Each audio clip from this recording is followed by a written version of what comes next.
Les informations, bref, bonsoir. Le corps d'une femme qui a été enterrée il n'y a pas si longtemps a été déterré au cimetière d'Anse-Soleil dans le district de Belazar. Les autorités du district affirment avoir été alertées de l'incident vers 10h30 du matin.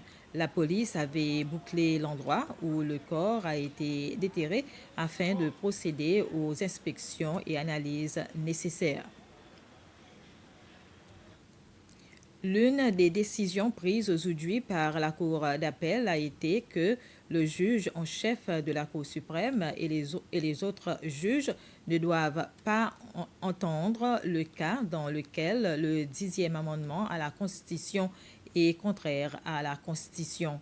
Le tribunal a déclaré que seule une personne indépendante devrait continuer d'entendre l'affaire.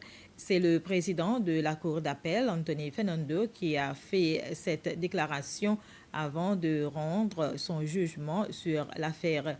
Il a fait cette annonce avant que les juges ne rendent leur décision sur les appels portés devant eux lors de la première session de la Cour d'appel de cette année.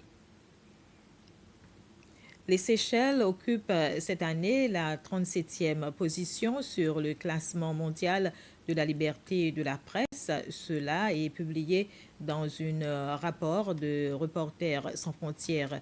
Ce rapport indique que les atteintes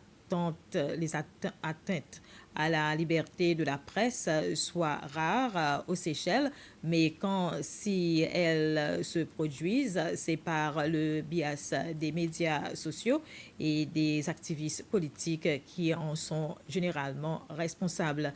Le pays, qui était en 34e position, a été rétrogradé en 37e position. L'Agence des services des sapeurs-pompiers et de secours a récompensé 25 de ses employés pour leur ancienneté.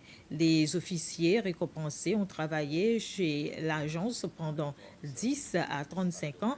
Au cours de la cérémonie, 12 nouveaux recrues ont également reçu leur lettre de nomination en tant que pompiers juniors.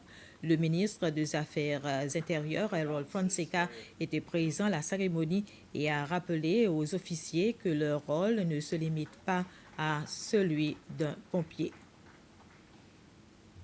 Et il semble que l'atoll d'Aldabra et l'île de l'Assomption ne sont plus en danger par le cyclone Haidaya qui touche actuellement la région. Selon l'autorité météorologique des Seychelles, ce sont plutôt des vents forts qui persistent dans la zone et l'alerte orange que l'autorité météorologique avait émise tôt ce matin a été levée. Mais cette autorité affirme qu'elle suit la situation de près car cette situation pourrait changer soudainement. C'était les informations en bref. Merci de votre attention.